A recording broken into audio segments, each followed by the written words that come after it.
Well, I'm Kevin Paul Saleeba. To be pretentious, I put my middle name on the cover, so I can. Well, I started writing my first book, which is a fantasy book called Squonk and the Horned Beast, and it is a fantasy book, but it's based on a lot of real life. I liked it. Situations. Yeah, I think you both read it. I spoke about it many times at the meeting before. I really love fantasy. A lot of the weird stuff, and I've just started getting into. I don't know if you watched any Studio Ghibli movies, or animated movies. I'm addicted and obsessed with them now. But it's down. The beauty of those movies, they're very. What are they called? Studio Ghibli. That's the studio that creates these incredible anime movies. Are they stuff that you have to rent? You can rent them. You can get them right here in the library. Oh yeah, they're called what? Studio Ghibli, but there's different ones like Spirited Away, Princess Mononoke, Howl's Moving Castle. Yeah. They're fantasy stories, but they're human character driven, I find. And I think that's where the basis of this came from. A lot of it's personal. There's a lot of scenes in here that are based on things that have happened to me, but I just went crazy and got creative with them and just kind of had fun with them, So, and since you're new, it's basically a story about a horned beast who's kind of trapped in a world that he doesn't fit in with. And that's just the basic gist of it. And he doesn't fit in with us at home, in his home life. So he decided to venture off, and he doesn't fit in where he ventured off to, with this world of humans. And because they look at him, he has horns and a tail, and he's odd and he's strange. And I think we've all felt that way at some point in our lives. Yeah. And how he's, how he grew from that, and the friends he made along the way, and the enemies that he made, and there's a little villain in there too that kind of had some conflict and tension to the story. But it's basically a coming of age type of story that I think is a kind of a universal thing, but it's something that I've lived it. Growing up, that's how I dealt with. I was a dorky kid with glasses and who liked to write little stupid little comic book stories, and so that's where this came about. And I never, and the basic idea came when I was listening to an album called A Trick of the Tail by Genesis. It's an old it's an old 70s album, 76, great album if you like progressive rock. But it has a character, the Squonk character in it. There's a Squonk in it, and there's a story about a horned beast, and that's what really kind of sparked the fire. It got me thinking about this, and I just started writing stuff, and it was like scraps of paper everywhere, and it didn't really become cohesive until I met Lisa when I think I sent you the first chapter, and you're like, oh, let's go with this, and the rest is history. This wouldn't have happened without Lisa.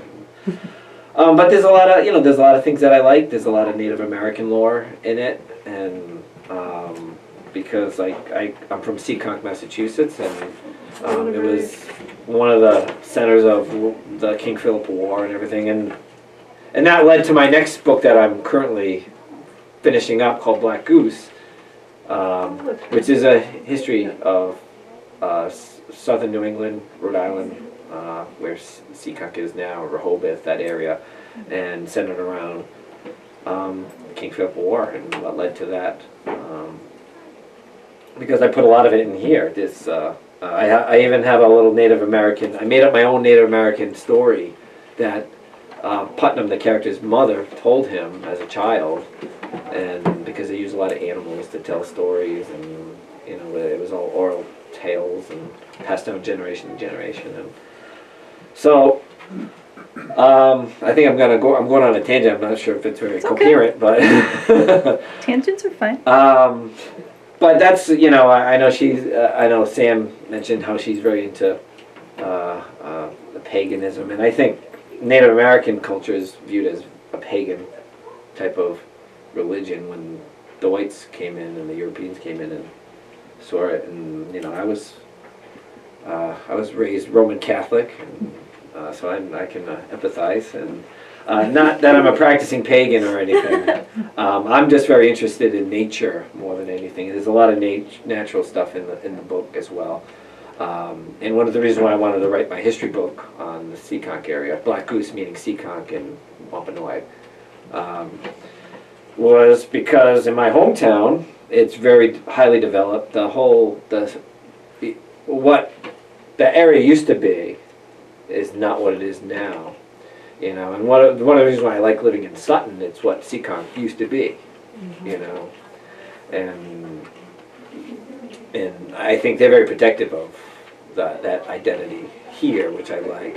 And I don't know, do you guys remember the thing with the soccer facility they tried to open up at 146? I don't know if they wanted to build this monstrosity of a soccer thing, and they wanted to impede on residential areas and really impact the overall footprint of, you know, the whole natural area. And thank God the people in this town, you know, denied that, because I could see that happening here, where this becoming overdeveloped and losing that kind of character that is this kind of colonial area. But anyway, but that's why I'm writing the history book, which is not this is fantasy. There's no history here. I can tell you the difference of writing this and the history book. The history book is a lot more difficult because I can just make up stuff here. Yep. That's true. And I think I tried to be. I think like with the whole. I think when you were editing, I think I tried to write it similar to here because this is non-linear. I have things bouncing around, and I think I tried to do it here, and you're like, no, that's not going to work out that way. It doesn't make sense, you know. So, but it doesn't mean I could have. But I think there are plenty of parts where I'm just dry history, and you kind of opened it up where I can be more narrative, and so.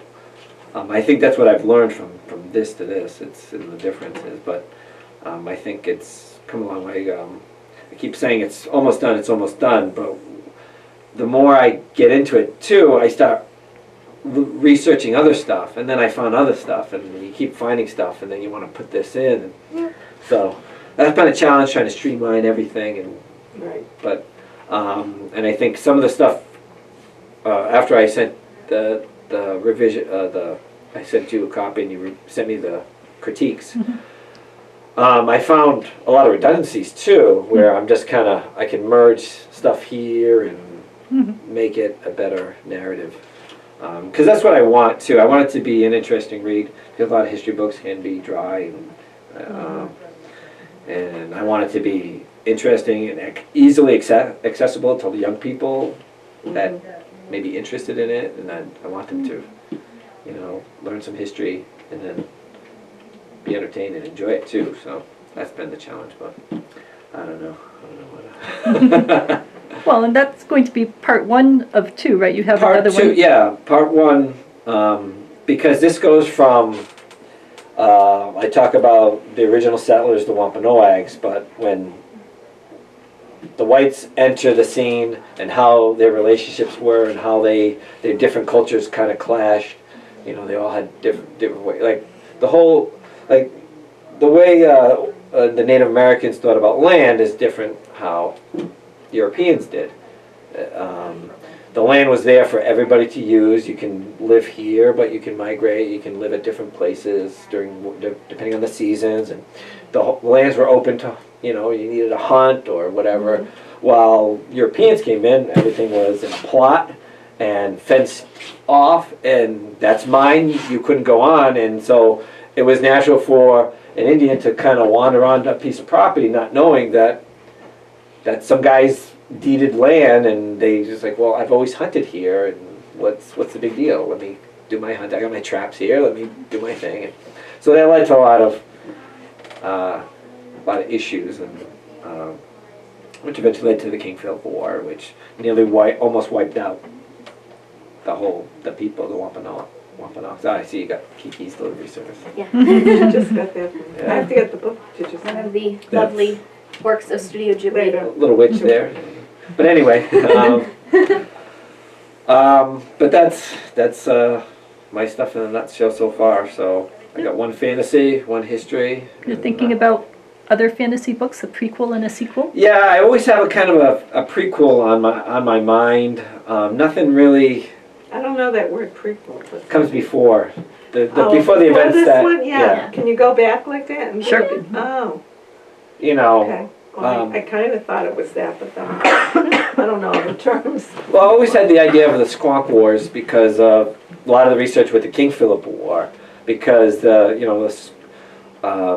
like the Horned Beast and the Squonk, they were kind of representing the Native Americans, and the humans were, I guess, the bad white people who wanted to take over everything.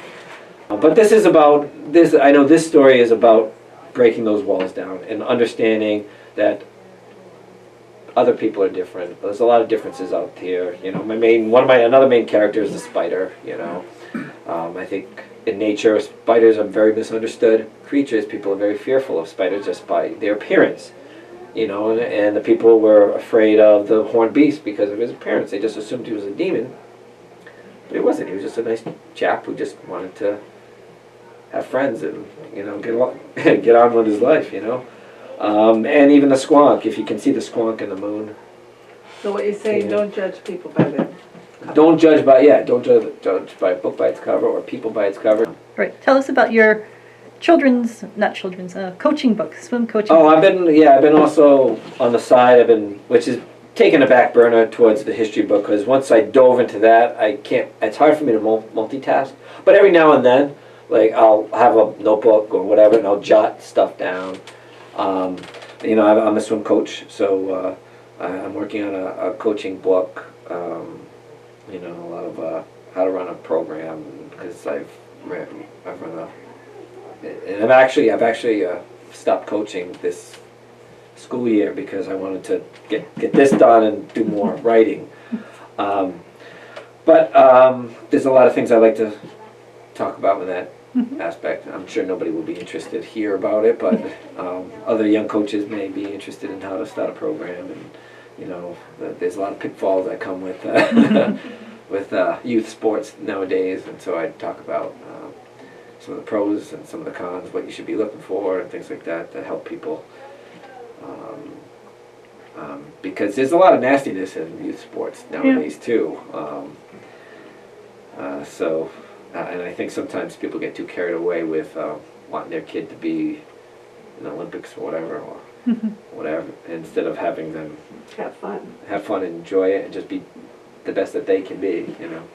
But that's another thing that after this is finally done, I can move on to that. And there's a teaching book. I teach special needs kids, and a lot of kids that have a lot of behavior issues too, and how the program that we deal with, we made a lot of strides in the work, and so that's another thing that's going to be like a smaller work. I'm looking at maybe 100 pages. So How to deal with them?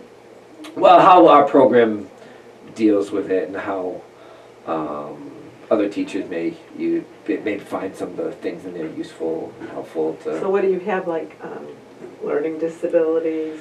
Not so much. A lot of them are more. We Behavior. have some learning disabilities, but we get a lot of kids that have a lot of violence in their backgrounds. So how they deal with it's either fight or flight. They'll either run away or they'll fight you Right, every yeah. tooth and nail. So it's how to build a community in the classroom, and how to make them part of a community where they can function as a normal child and actually learn. Because learning on a scale of what's important to a child, the hierarchy of needs that kids have, some come with empty stomachs. Right. They're worried about, we have kids that come from the projects where they're worried that, like one kid, he's deathly afraid to leave his mother because he's afraid his mom is going to get shot. But dealing with these type of things and how to bring them into a classroom setting where they can function like a normal I student. taught in a inner city school that was really poor. Yeah. And I said, oh, to one of the little kids, she was probably third grade. Did you have fun on vacation? No. I go, oh, you didn't? You didn't go out and play with your friends? No. I said, how come? She said, my daddy wouldn't let me go out because he was afraid someone was going to steal me where she lived. Yeah, yeah, Yeah. it's amazing how tough some of these kids have it, Right. you know, and the last thing they care about is doing their homework or, you know. Right, well, they're it's- dealing it's- with their basic needs first. Yeah, it's basic needs, and you try to include them into the community of that school, and that's where we've come a long way. Which we for when I first started, we didn't really have that type of community based, making them feel part of something that they can be proud of, and like even at my school, I've started a little magazine that, you know, the kids will submit their little thing. So we have a little literary magazine. Oh, wow. And I have, you know, I do it. I have nice little layouts and everything. That's cool. Pictures. And you know, I come from newspapers too, so I was an editor for several different publications, some online publications. So I have an idea of like layout and stuff and how to. That's great. So, and actually, like even like the layout in the book, like the chapter, like that's one thing I like. I enjoy the inside, even with the history book, because I have pictures and stuff. I like laying it out, and I like the presentation too. Yeah. Where I was, they had a program called PBIS, Please Behave in School. And they would get tokens when they did something right. And at the end of the month, they'd have a big celebration. Like if you got 100 tokens, you might have a pizza party or an Yeah. ice cream party. And then so many less, they might get some kind of a special game, toy or game or something special to do. So there was that kind of Yeah, thing that they tried to include and help their behavior. yeah. Yeah.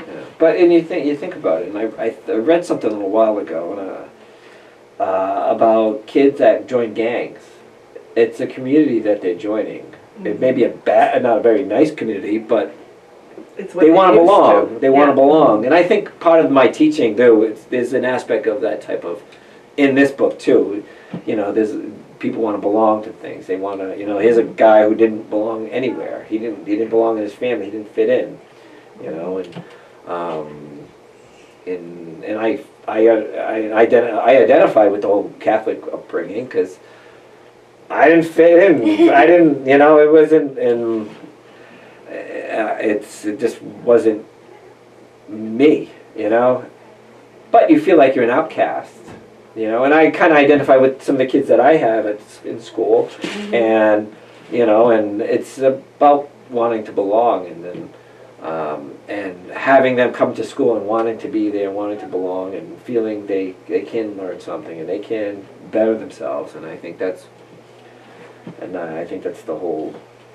You know, that's the whole moral of this story. So, you know, so. Now, did you say you finished the other one that you were working on, or Well, it's pretty much done. I'm just polishing it up, basically. I could release it, but I can't let it go until until I feel like it's like everything is fixed. You know. Now, what about what you were talking about the one about the kids in the school? The school, I have stuff written down. It's still in initial phases. Okay. You know, I just write, and then eventually it takes shape, and that's what happened with this and with the history book. I just wrote stuff and decided, okay, once it's down and I have an idea, I start looking for the main theme of whatever it is, and then I start putting the pieces, I move pieces around and try to, you know, I want it to be, how's this going to read interesting? Right, you know? right. Yeah. I can see that being a phenomenal tool for people to use, you know, who are, you know, working with Yeah, kids. that's what I'd like to see that I myself. love. I mean, I'm not a friends, teacher, yeah. but I just love to see it myself. Me You know, too. Yeah. just really sounds good. Yeah, I think, you know, we've done some innovative stuff with our program, and I'm, you What know. are you going to name that book? Do you know?